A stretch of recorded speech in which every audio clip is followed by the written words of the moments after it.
Good. Here we go. Let me just get rid of the thumbnails here. We'll just have one person on.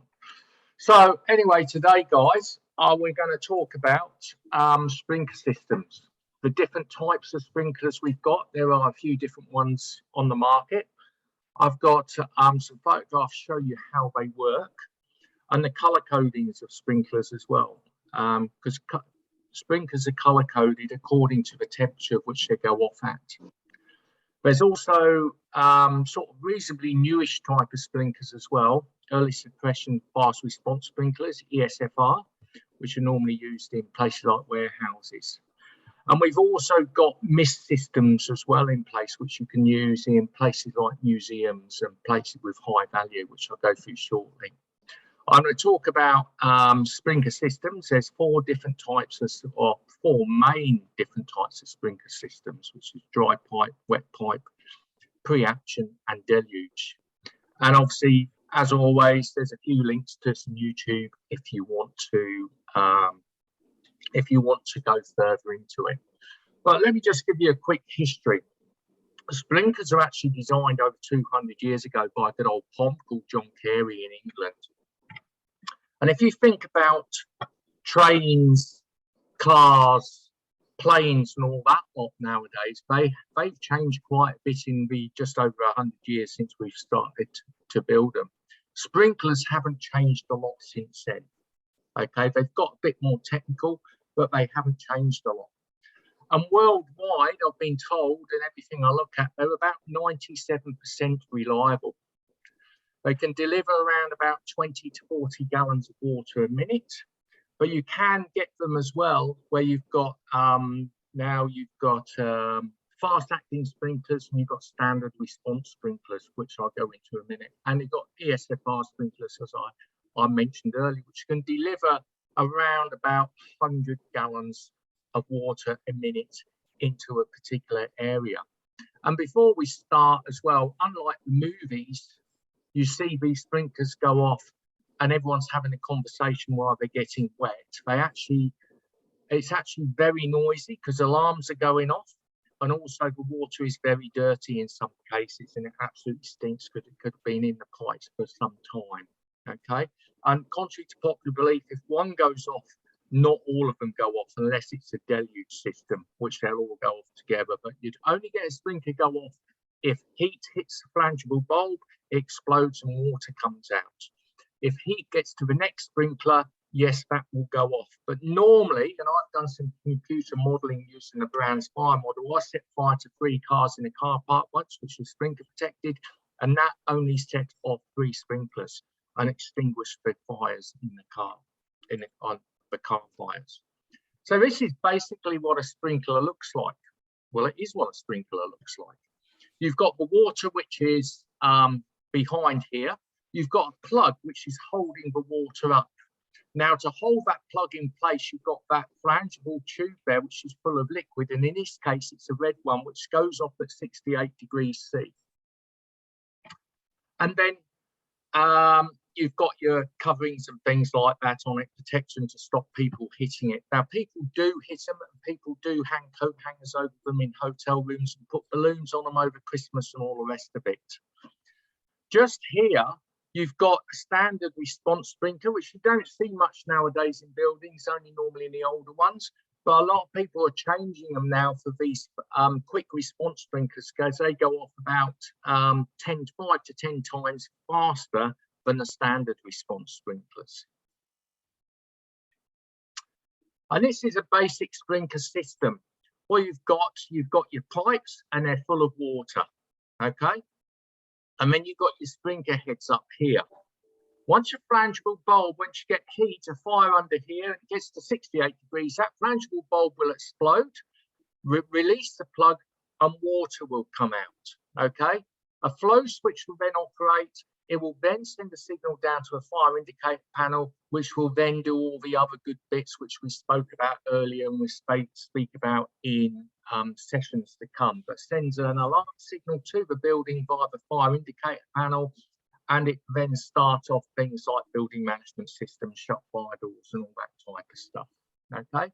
Once it starts going, it starts going. So it's very important If you're warden in a building and there's been an accidental sprinkler, if there's been someone, a workman coming in with a ladder and bang a sprinkler head and blows it, it's very important that you get that communication to the chief warden to let him know that it's a possible false alarm or unwanted alarm, so he can then, or she can, tell the fire service and they can come and turn the sprinkler valve off, because they're the only ones authorised to turn it off.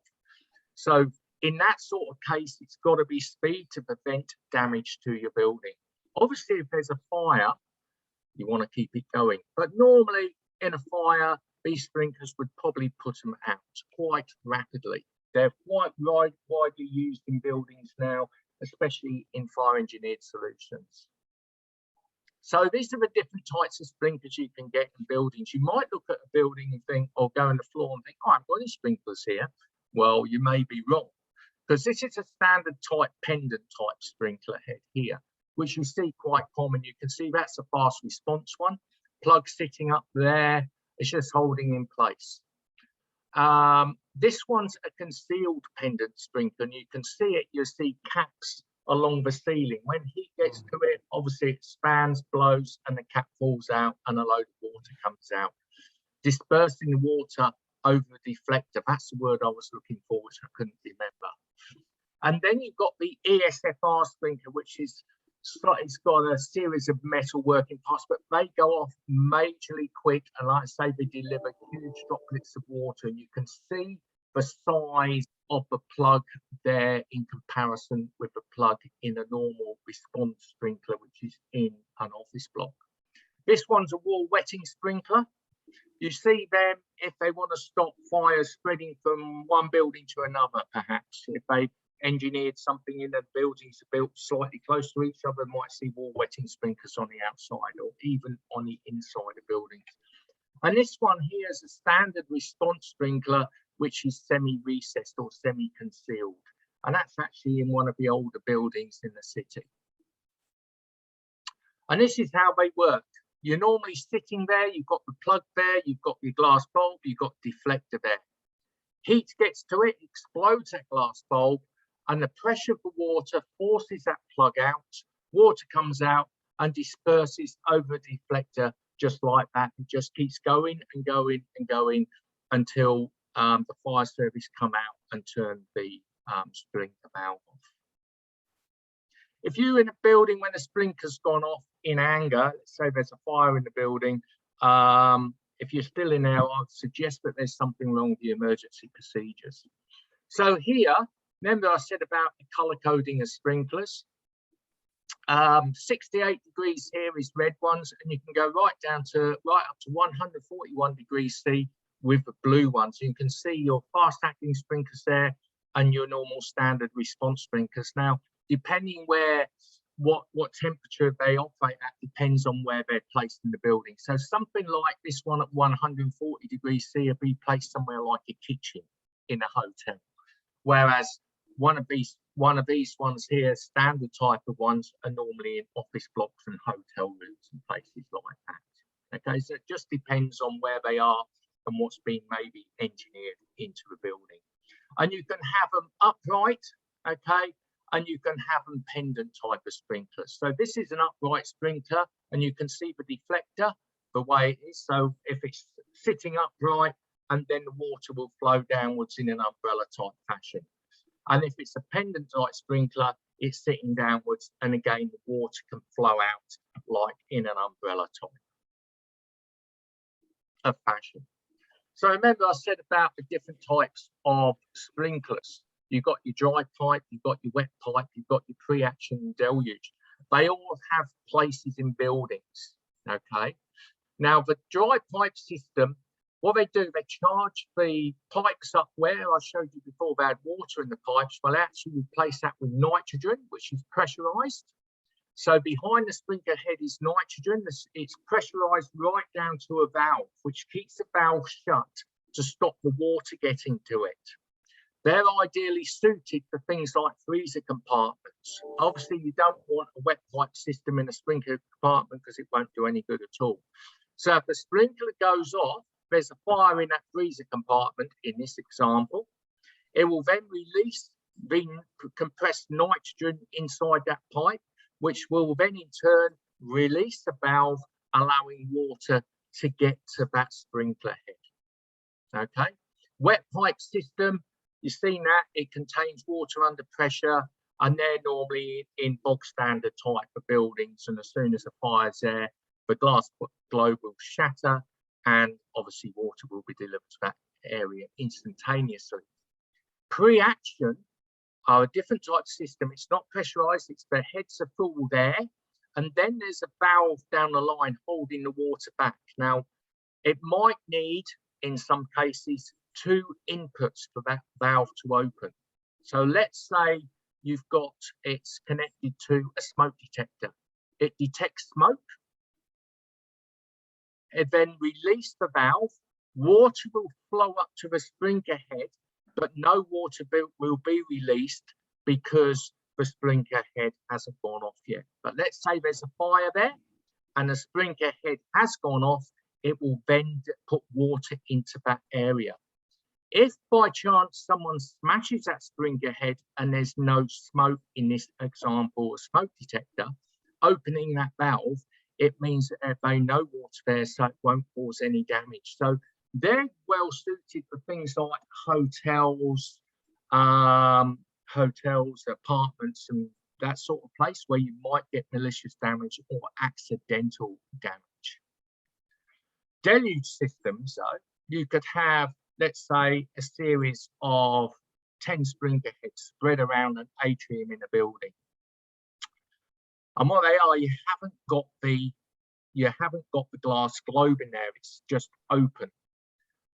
Down the line, there's a valve similar to the pre-action, which is holding the valve shut, and you might need an input or 2 to open that valve. So you might need a smoke detector followed by some kind of heat detector. So one will open, one will release one mechanism electronically, and the second one will release the second mechanism electronically, and both working together will then open the valve. All the water will rush to all those sprinkler heads, and it will deluge water into that area. They're well suited for things like, I've seen them in a couple of atrium buildings where down the bottom where life safety is critical. And if you remember on one of the last week, I was showing you heat detectors, and the week before was VESTA systems. Well, in that example, if a VESTA went off, it unlocked one lock. And then if a firewire went off, it unlocked another lock. And then it released water into the bottom of that atrium. And that was actually the building next door to John, where John used to work. Do you remember that one, John, years ago? We have to used to be very careful when doing trial evacuation exercises and things of what type of detectors we were setting off, because if there was a malfunction somewhere along the line, we could quite easily put something like 300 gallons of water into the atrium of that building when we're trying to do a trial evacuation exercise. It gets very embarrassing for the property manager. But they're good for aircraft hangars and LPG stores and places like that. We need vast quantities of water at one time automatically. You all with me still? Speak up if you're not. So these are 2 types of systems here. You've got your wet system for your frost-free rooms, and as I said, the waters fill up with the pipes. Sometimes they have pumps on the ground floor pumping water up to those pipes. Other systems have the gravity fed, where they've got huge tanks of water on the ceiling, on the roofs of buildings. So when a hip goes down and all the water come out, so it don't need pumps. This is a dry pipe system here. You can see the pipes are full of air, or in the case of a pre-action type, it'd be full of compressed nitrogen, and you'll have a valve back here holding the water back. And as I said, if you get an input from a detector, and it depends how the building's set up, but in my example, I was giving a smoke detector, release the valve, take it to the heads. If there's fire underneath there, bang, it goes. Okay. So now I'll get to early suppression fast response sprinklers. They give out water at a massive rate, and like I said, around about 100 gallons of water per minute.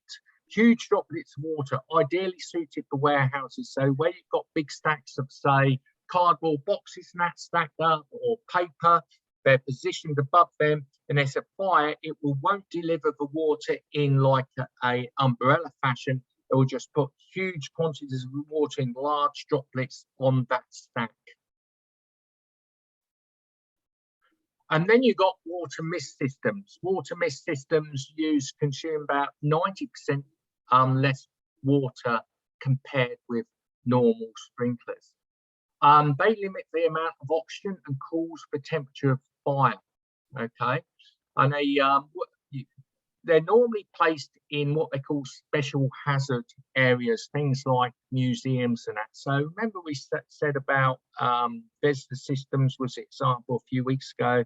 I mean, our gas deluge systems. Well, a gas deluge system will work well in a museum. The only problem is you've got a lot of people in that museum. So if you've got a gas deluge system go off, you might kill a fire, but you might kill everybody inside the museum. So what we've got is these type of sprinklers here, which, let's say, deliver 90% less water than normal sprinklers, and they can protect the assets and preserve the building structure and save the critical access within that space. And also, if humans are in there, they're not going to kill them. But they are very, very good type of sprinklers for that type of place. And here you've got some sprinkler systems, which I took off the NFPA, and water mist benefits. Any questions, guys? That was just a overview. There is a lot which goes into sprinklers. There's a few more sort of systems on the market, and they do get where they're installed and how they operate can be very different. But at the end of the day, they are very, very reliable in buildings, not changed for over 200 years. And I've seen on the internet, although I can't confirm this, but there's been no mass deaths in buildings anywhere in the world where you've got sprinkler protection. Wow. Sprinklers, who was that? I said, wow. So I've been told, that's what I've read. I can't clarify that. Nathan might be able to clarify a bit more on that if he's on there. But yeah, they are very well used. They're used in a lot of fire engineered solutions because they can give you fast egress and access, fast egress out of the building. They can kill fires very quickly. They can call the emergency services. They can cool smoke down. They can put the fire out. So they are very, very reliable. But like anything, they're only reliable if they're getting maintained correctly at certain intervals throughout the year, like anything we have on this planet. So next week, we will go and talk about, look at that, different types of manual pull points. Yeah. That's a very interesting subject. What they're used for, there's actually about 5 or 6 different types of manual ball points, different colours, exit lights as well, and emergency lights, which you find very, very interesting. And of course, some photos. So has anyone got any questions?